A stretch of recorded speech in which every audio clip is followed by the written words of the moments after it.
First, if you could introduce yourself, let's start with Steve. Hello, everyone. This is Steve Blanchet. I work for private bank Pictet, based out of Geneva, and I'm heading the innovation and technology strategy team there. And I've been at Pictet for the past 3 years, and I have a past in consulting and then in financial services in the US for a few years. Thank you, Steve. Seif? Hi, nice to meet you all. Good afternoon. Seif Kabil from ABN AMRO. I'm based in Amsterdam in the Netherlands. I've been with the bank for 2 years. I'm an innovation consultant, so I work with our strategy teams and the internal startups that we build on guiding teams through our innovation process and funnel and landing them back in the business. My background's in venture capital in emerging markets in the UK and in the Netherlands. Thanks, Seif. And Tomasz? I represent Mastercard, responsible for selling Mastercard products and services to Polish financial institutions. So basically, sales. So nice to meet you. I'm Radek, senior partner in Netguru, and I will ask stupid questions, and hopefully smarter people will reply to them. That is you.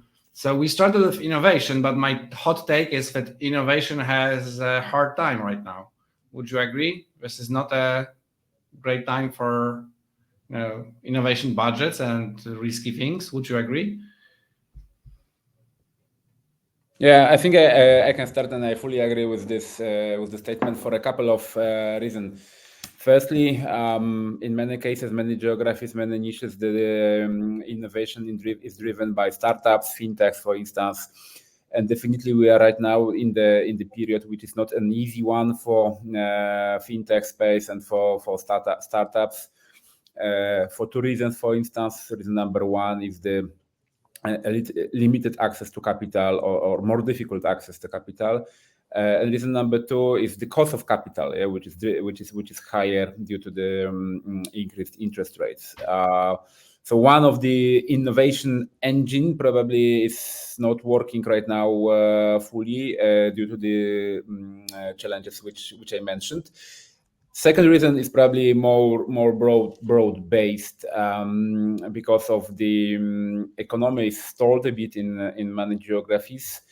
There may be an increased focus on monetization, on proving that the potential projects which may be contemplated can really bring good positive financial results, especially in the near term.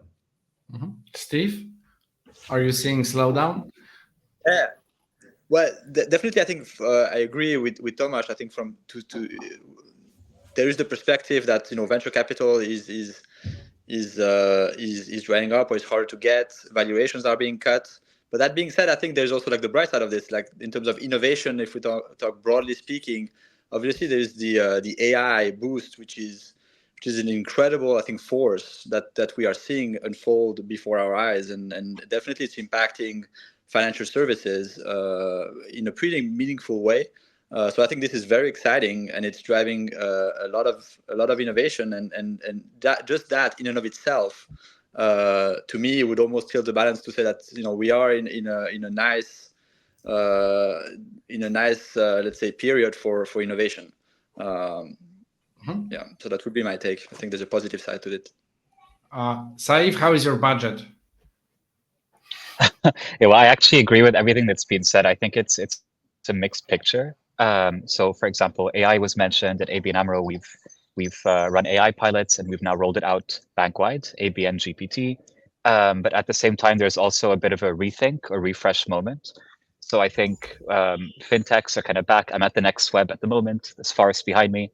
And I can really also feel just from this opening session and from what I've heard and seen today that a lot of larger traditional financial institutions are kind of waiting for the second shoe to drop and see what the landscape looks like. And that will also steer their innovation activities and agendas over the next few years.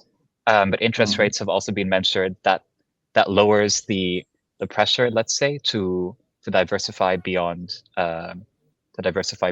beyond interest income, let's say, and move towards fee income. And lastly, I think, again, a general point, innovation, the business case for innovation has always been very complicated, right? The time horizons and getting things to market, I think especially in the financial services context. So I think it is super exciting, but it's definitely a refresh moment. So I know from colleagues at ABN, but also from peer institutions across Europe that there is now this moment of kind of pause and thinking about what we need to do to reshape our innovation organizations internally. Thank you for your comments. I will tell you what I see as in Netguru as partner for innovation units or innovative projects right now. So there was a lot of pressure, I would say, up to 5 years ago to create, I would call, like big bang projects, right? Everyone was, following the Twitter, the media, TechCrunch, whatnot, and we were so much excited about, new neobank, new challenger bank, new invoicing startup. A lot of different fintechs, insurtechs were being created, usually, with a big PR push, right? And what I saw is many executives in the bigger companies, they were like, okay, we need to do something. Of course, it was never said that explicitly, but still you could feel this pressure. Then we should, at least think about this, maybe copy similar approach, right? And what I'm seeing right now is a much more incremental innovation. I would call it that way, like a small, sometimes invisible processes that you cannot, tell to the media maybe, but they add value. The question is it like, are you seeing the similar trend that the budgets and focus moved towards that way? And if so, could you explain maybe or tell a bit of us if you introduce such incremental innovation processes or products? I'm happy to start with that one, because yes, I would agree with this. And for us at Pictet, in the private bank, it has almost always been about incremental innovation, especially when it comes to tech. And I think we have seen a bit less the wave or the pressure from like fintechs and digital banking, maybe less so than retail banks. And I love incremental innovation. Everywhere I look, I see opportunities. It's almost like limitless to me, because there's a lot of antiquated processes that we can revise and improve, and that excites me to see that there's so much that we can do without having to disrupt entirely our business. So I think it's a good thing, and I think it's a good thing also to be accountable on the innovation unit and to have a strong sponsorship. For that what we do in the end is providing value to the business, and that they understand like what we are doing it the way we are doing it. So for us, it was always about innovating and not being in an ivory tower, but being very much connected to the realities of the day-to-day business. And I think incremental innovation is very much a part of that. Tomasz or Seif? I can go. Yeah, I think for example, from what I'm seeing at ABN, but also beyond, is that we've tended to focus more historically as innovators or innovative practitioners, incremental innovation to product teams or client units, to business units. What I've seen in the last couple of years is that the tools and methods we can bring as innovators are actually very, very useful at actually, kind of high speed, high impact product improvement. And a lot of banks are also now facing this identity crisis. So incumbency 2.0, so kind of making things faster, more future proof, but still sticking to what banks do best, versus kind of, really disruptive projects. We're obviously trying to balance the two, and I think that's reflected in our innovation portfolio. But I think there's a really important role for incremental innovation still. And I think it can be very high impact. It's under the hood. Some would say it's less sexy. Some of my colleagues would definitely say that, but the output can be super high impact. Can you share some of maybe the examples or one project or things that you are especially proud of in a group? Sure. So I think one of the interesting, Steve alluded to wealth management. ABN AMRO has a big wealth management practice in several markets in Europe. And one of the things we are doing, and it is very, very low tech, is we're thinking about our customers of the future, and we're thinking very big about generational transfer of wealth and the kind of products that our new customers and new clients may want, and the children of our clients may want, but still within the framework of what we as a bank know how to do.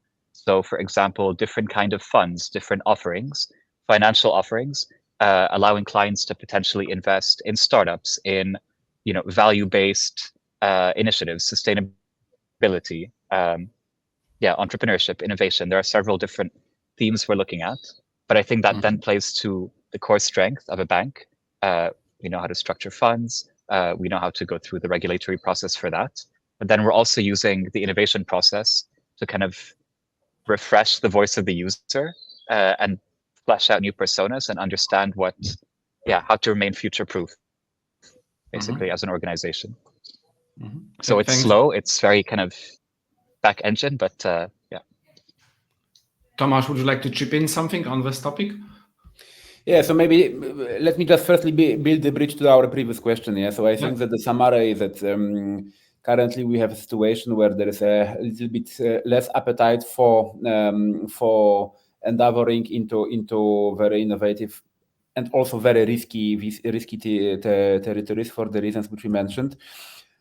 On the other hand, as Steve pointed out, there are new technologies emerging, which causes that the innovation not get stalled, not evaporated, but there are still some areas where the innovative effort is a little bit channeled, right?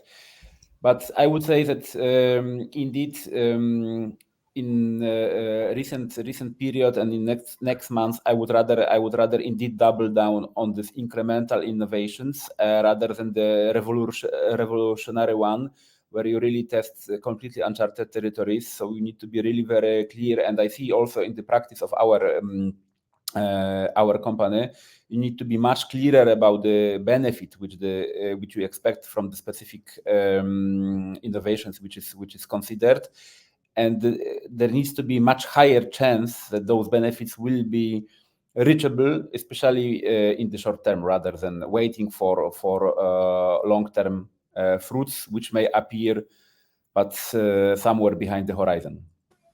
So how I hear this, and I will try to recap a bit. So, innovation was a cool kid on the block. Right now, it's kind of mahish. Like maybe, who knows? Then there is a redefinition maybe for what true innovation means. It is maybe not about shipping things, but rather actually delivering value. And Seif mentioned like those small steps or low effort innovation, but maybe high impact innovation. This is what I hear from you. Sometimes I guess there might be even water cooler fights, like who is more innovative, the person who shipped new shiny big thing, or maybe someone who improved process using low code, but no one can tell. But the outcome is there, right? So this is what I see and I hear also when I'm talking with our customers. So I will basically try to, again, ask maybe stupid question, but so aren't we underhyping right now the things that are happening in the technology? We had this overhype period, especially in my view, with crypto, blockchain, plus consumer fintech. In my view, it was a bit of overhype. Now, some expectations popped, nothing happened. Right now, we have another huge hype, which is AI. What I also see as a maybe not that media powerful hype, but still it's no code, low code, simple API platforms. You can do a lot of stuff, things like Mendix, Bubble and AI and combined data have a good outcomes. But aren't we underhyping right now? Aren't we harming a bit of breakthrough innovation if we only would be focusing right now on those local incremental improvements? What's your thought on this? Who wants to start? So happy to start maybe. Yeah. So indeed, every pendulum swings, yeah? and there was overhype in the past. Now maybe a little bit underhype, but I think it's good, it's healthy, where you have a period where you can really cool down a bit and maybe filter out excessive number of ideas and focus on those that can really bring the tangible benefits. So despite the overall climate, I think there are still areas which may be more prone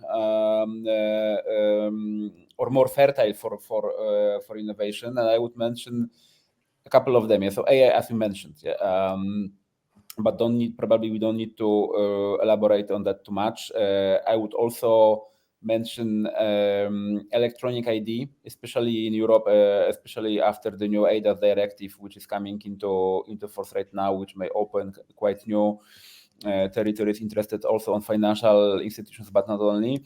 Another thing is I think upcoming open finance and overall data sharing ecosystem and opportunity. So open banking, which was introduced in PSD2, I would say didn't deliver on promise, or at least didn't deliver on hopes, which are shared among industry experts in the past. But open finance potentially is something what may change the perspective a bit. And last but not least, I think that, and obviously I'm skewed because I'm coming from the payment industry, so I'm not, I may be a little bit subjective, but probably broadly defined payments, so also including remittances, including central bank digital currency, etc. These are areas where I would expect some maybe new entrants, new technologies, new innovations, trying to disrupt the system a bit.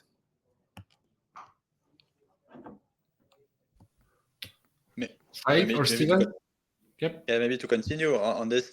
So with the hype cycle, I agree. So the pendulum continues to swing, and it is true that some topics now are a bit underhyped, probably, with the exception again of AI, which to me the hype is real, but it is a bit of a different, like in my view, it's a bit of a different topic than other topics such as blockchain maybe a few years back, or even I think open finance was mentioned, in the sense that it's not just the potential, for value creation that is, that people are envisioning, but it is delivering, I think, already today, real value. And I think this is what differentiates, I think, today, like this last wave of generative AI with what we had before.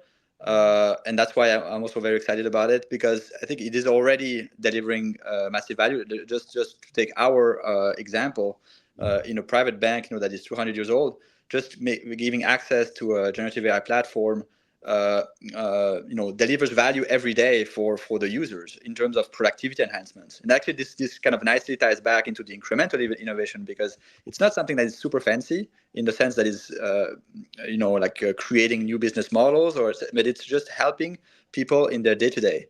And there's tremendous value there. Like even if they save 1 or 2 hours per week, it's huge, and we are seeing those gains being realized. And so from that perspective, yes, there's probably still hype, but at the same time, it's delivering real tangible value. So can I stop you on that? Because I always hunt for AI in the production environment. We're a rare unicorn these days. We did a lot of prototypes. I see tons of prototypes, but have you, introduced generative AI solutions or solutions using generative AI to the production environment? Could you share if you have such a things? Or could you tell us more about? Yeah, I'm happy to share. So we have deployed to our roughly 6,000 employees generative AI platform, access to the latest large language models.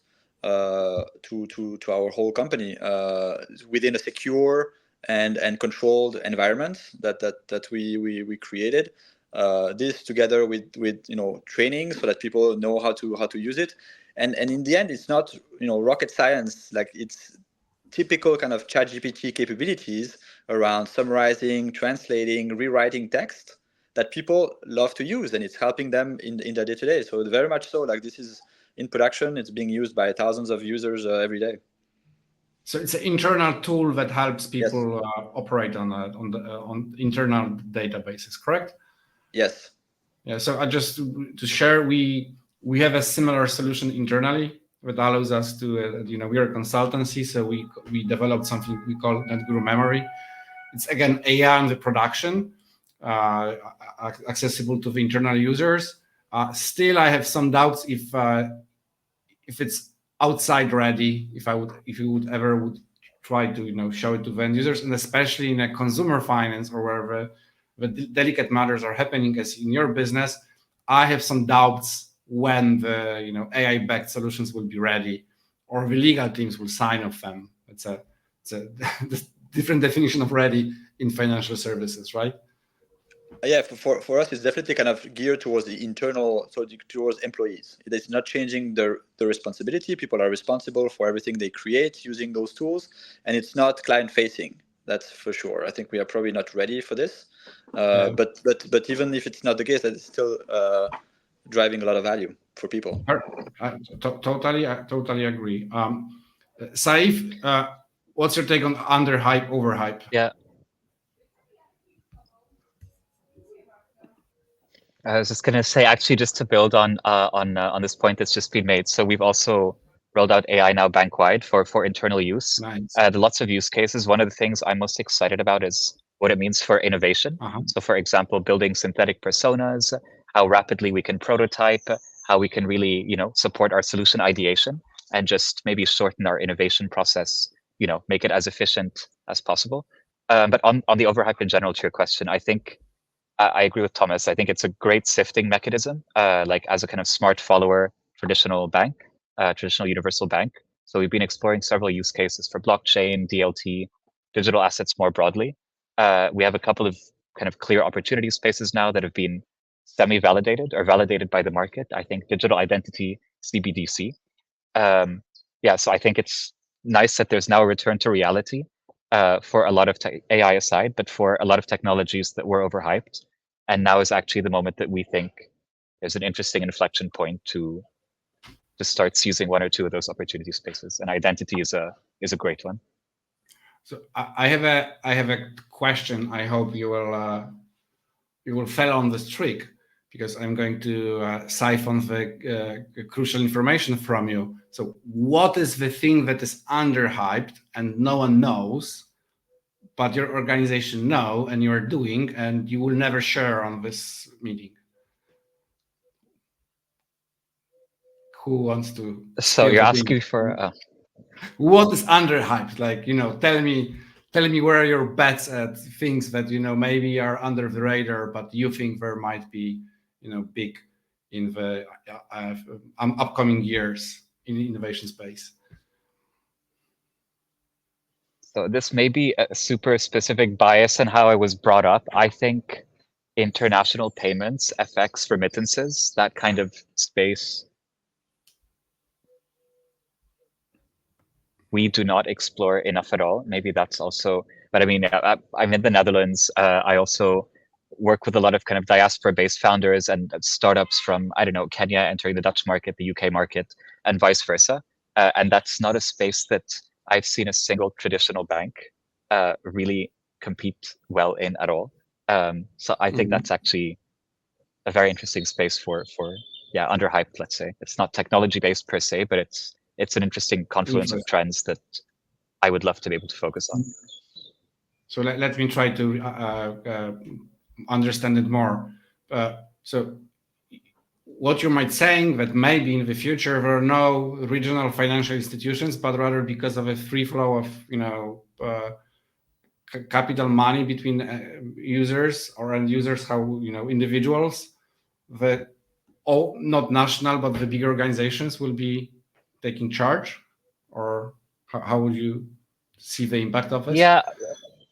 yeah, maybe that's kind of more like broader vision. I'm thinking just more kind of practically now, that because remittances were mentioned, so it also triggered me. But kind of international business between SMEs and smaller companies. This is a thriving trade, and I think you can get to scale in a very, very interesting way. And there are a lot of untapped opportunities. We focus a lot on the Dutch market and kind of Northwest European market. That's our mandate. That makes perfect sense. But at the same time, there's a lot of inbound business from traditionally underserved markets, frontier markets, emerging markets. And I think that's something interesting that from our base, we can actually begin to explore. Tomasz? I think I would agree that the topic of international payments flow is something what is very interesting, because there is a couple of pertinent, I would say, pain points which remains unsolved by that. I mean, high cost, limited transparency on where exactly your payment basically is executed at the given point of time. And longer processing duration, and obviously you can consider both remittances, so P2P international payments, as well as payments between businesses. So that's one area. Second area, now I'm referring to the experience of my organization. I don't know whether I would call it underhyped, but definitely something what is less sexy if you speak about innovation. It's cybersecurity, right? So everything that you need to do to combat cybercrime, to increase your cyber resilience, and so on. So we recognize, as a company, a growing need to bolster your cyber security stance and capabilities. We do it through in-house development, but also through entering into various partnerships, M&A-based investment, etc. Also leveraging generative AI, which can help solving a couple of challenges related to cybersecurity. For instance, applying generative AI to designing and executing different tests which are checking your cybersecurity solutions and capabilities. All right. Steve, let's hear from you. What is Pictet secret weapon, underhyped, and we can wrap up the session. I think it's more my opinion on this one, but I agree on the cybersecurity. I think is a huge topic, also for us, but I think in general, like big opportunities and risks to handle in the next few years. The other one that is a lot more basic. Again, it goes back to maybe incremental innovation, but I think document processing is a thing that has already been tried to be disrupted through older technology. It has been very tough. So still a ton of manual processes handling documents. Yeah. Like in big companies. Yeah. And I think there's a lot of opportunities, with the latest Gen AI wave to actually get rid of this once and for all. So I think there's something there. Again, it's hours and days of manual work that maybe finally soon behind us. That's a well spotted underhyped issue. You have like tons of manual, paper-based things, or even digital paper pushing. That with generative AI, it can be really, really potentially improved fast, right? Of course, provided that the accuracy is there. But I think it's more of a legal problem. How much inaccuracies we are happy to take versus like who is responsible right now, correct? Yes, and humans are not perfect either, by the way. Thank you. This is what I wanted to add, and maybe with this closing remark that AI might not be perfect, but we are not perfect as well. But at least we are still more innovative than the AI. I hope, I guess. So thank you very much for the conversation, Steve, Tomasz, Seif. It was a pleasure to have you. Me personally, I am eagerly waiting for a big bang innovation to come back, as I am a big fan of building new shiny things. See you guys. Thank you. Bye. Thanks. Bye-bye.